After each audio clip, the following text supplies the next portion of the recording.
Whimsy is playful and clever. It gives our home a history, places to be discovered, and a lived-in charm.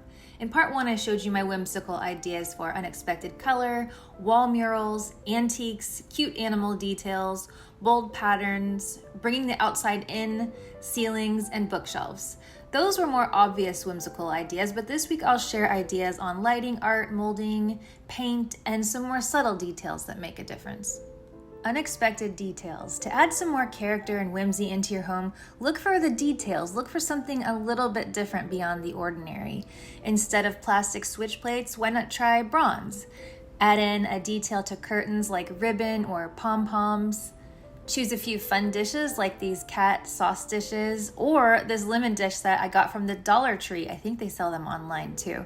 It doesn't have to be expensive to have a fun twist. I found these playful magnets on clearance at Target some years ago, and I love that the succulents look like their hair. Same thing here with Mona Lisa. My son came up with that name. And you can add in your personal treasures, nature finds, heirlooms, or little collections for your own history. I look for everyday objects that have something special about them, like this beautifully designed pot or a carved side table, and both of these are from Ross Dress for Less. Art. A composed gallery wall gives life, color, and interest to a home. It says something about you. It gives us a peek inside your interests, your history, even what your sense of humor is like. Our art collection is something that I would love to start growing. We don't have a whole lot, but we do have a few pieces that are very special to us and give life and color to the house. I recently hung these pieces together in the office. They were in different spots, but on a whim, I thought the cobalt blues in these 3 pieces would complement one another as well as coordinate with the ocean mural on this wall. Don't get me wrong, I've bought plenty of generic Etsy prints and such, but I like that this feels very personal and part of our lives. My talented mother painted this of their backyard in Florida, and I absolutely love it. I told her I was going to steal it off her wall, so she gave it to me, the nice mother that she is. And then I've dedicated this wall in our laundry room to all this fun kid art. Their colorful paintings make me smile when I walk in. They're just so happy. I also used art to cover our TV by making a frame with art canvas panels, and they open like binary doors. And I have a full tutorial that I'll link if you'd like it, but it's fun to open up when someone's over and didn't realize what's behind the panels. I would really love to add some more playful, large-scale art to our house in the coming years.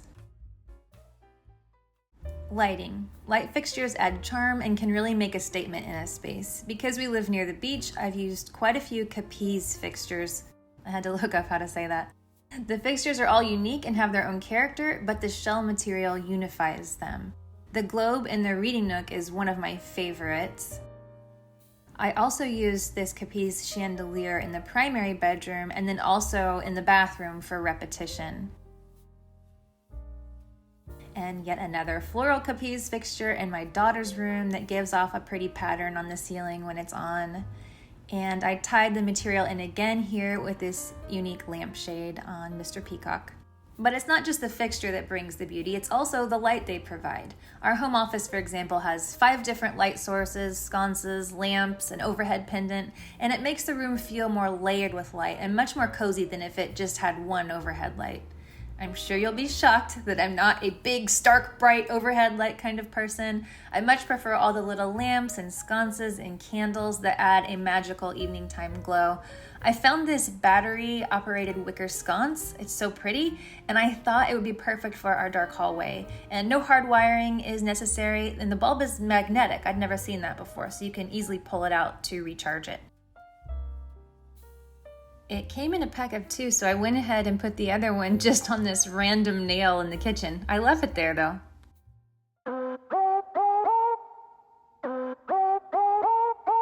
And because this is a whimsical post, I'll share my most unexpected light of all. Disco lights. Yes, when I found out there was an outlet on top of this weird ledge connected to a switch, I immediately plugged in these $16 disco lights, and now dance parties can begin at the flip of a switch. Paint. I have to say, over the years I've learned I do prefer a soft white wall, but every house needs a little moody paint in a few places. It's dramatic and it lures you in. I painted this nook kindled charcoal, including the plastic side of the tub, in our primary bathroom, and it feels restful and relaxing. Layering the green leaves of this faux banana plant against the dark wall kind of makes my 1997 bathtub feel more exotic. And again, the chandelier adds in character as well. It's especially whimsical if you hit your head on it and all the shells clang and jingle against one another.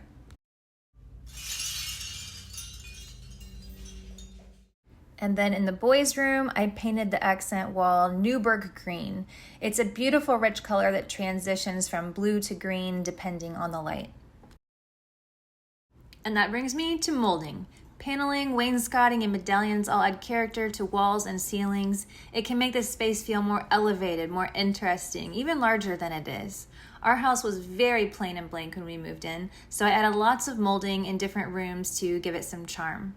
Here in this little nook, I added some paneling and decorative corners to either side of the window, a medallion under the light, and an extra piece above the window. I put up some board and batten in the entryway with hooks, and in the dining room with a ledge.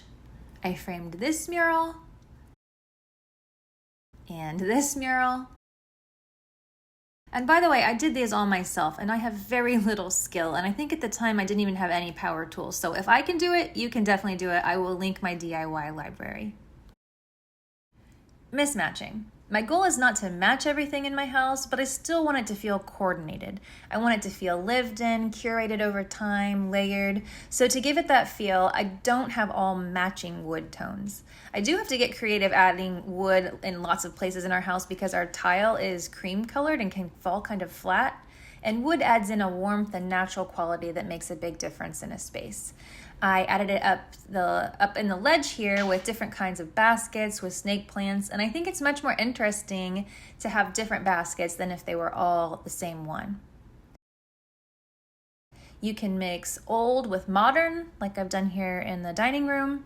You can mix shades. I use a lot of light greens with dark greens. I love to use blue and green, like I love a blue and green color palette, but I like to vary those shades to hopefully make things more multidimensional.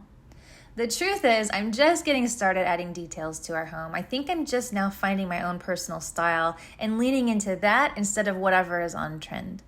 In my mind, I guess we'll call it something like vintage garden style. I have a Pinterest board with all kinds of lovely inspiration if you'd like to check that out. And we hope to renovate in the next 5 years or so, and the possibilities are absolutely endless. I'll leave it at that. I hope to be back next week with my whimsical outdoor ideas. Until then, take care and God bless.